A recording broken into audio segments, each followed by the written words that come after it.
Okay, well, I'm fired up. You know, one thing that I was taught from a very young age is that if you make the same mistake twice, it's a problem, right? Like if you do something and you're like, you know what, that was a pretty major fuck up. Something in your brain usually switches, right? Usually it's substantial enough to where in your brain you're like, okay, the next time this comes up, there is no fucking way we're making that mistake again. So there's been some recent stuff that has came out about the person who went into a school in Nashville and shot up the place. I don't know how many times that I've said this, but I'm going to say it again because people in the community or the conservative community still haven't figured this out. And you're adding to the problem of mainstream media. I don't know why, but you are. So let me be very clear again on one of the points that I've always said.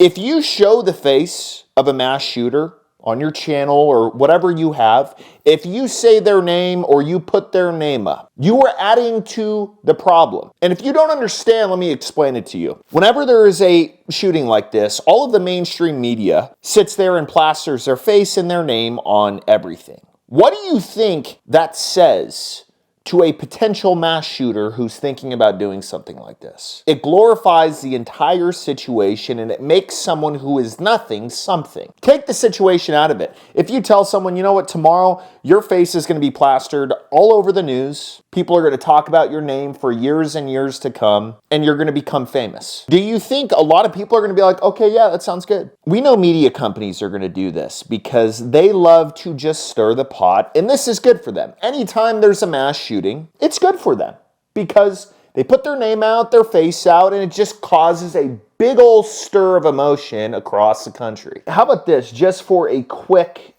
tip for the news companies? How about we start calling these people not by their name, but what they are?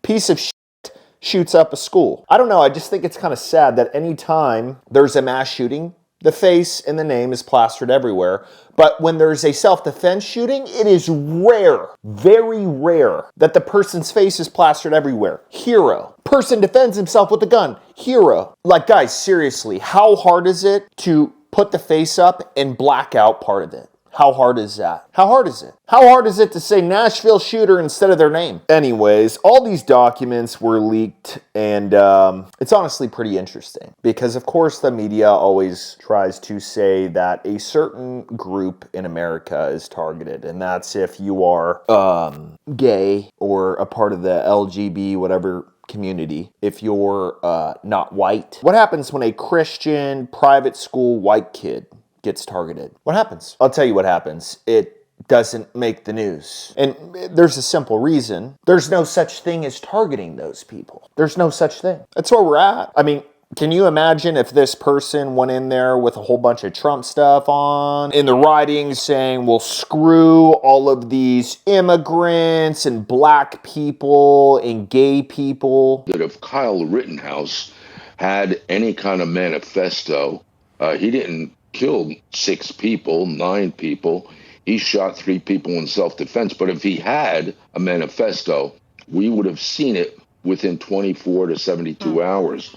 You wouldn't be able to get that off the news. And guess what? It would be in every speech involved with gun control. And they would use it until the world ends in order to disarm you, in order to disarm all of us. Now here's the part that I don't understand, which is really weird. This person was born a female and did the whole transition thing or whatever and called themselves a male, okay? And in the documents, she wrote faggots. All of these white privileged faggots. Okay, all right, let me add this up, okay? You're born a female that is thinking that you're a male. I'm guessing if you think you're a male, you're attracted to females? I mean, that's the only logical thing. Males are attracted to females, right? So you wrote in this little page that these people are faggots, yet you were born a female and you're attracted to females. So you're calling people faggots, but you're one too. I don't know. I mean, I guess it's like part of the culture now. It just doesn't make that much sense. Now here's another weird part of this. Once this was released, apparently there was only 3 pages and it was released to Crowder. I don't know how he got it. I don't know if it was a police officer. I don't know if it was just someone with inside information,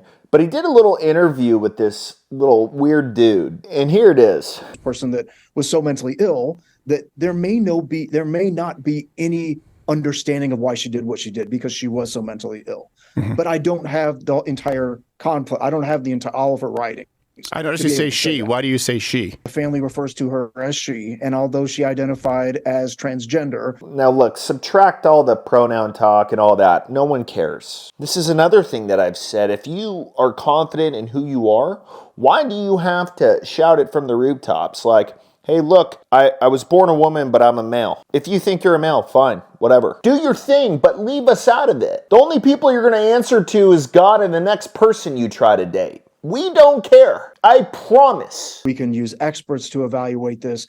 You have only released 3 pages, and I'm wondering if you think that's irresponsible. But you notice how this dude said, well, why did you only release 3 pages? Okay, that's an interesting statement. So what we can take from that is 1, you're assuming that there are more, or 2, you know there are more, right? Because this is a big media guy. So I'm willing to bet that this dude has already seen all this stuff. He's probably seen everything, if there is more. So at the end of the day, I think what we can take away from this is pretty simple. If it's good for gun control, they'll release it. If it's not good for gun control, what they'll do is they'll turn it all into, well, the gun is the problem. The gun pulled the trigger itself, and the gun is a living being, and the gun can just kill people on its own. It's not the person behind the gun.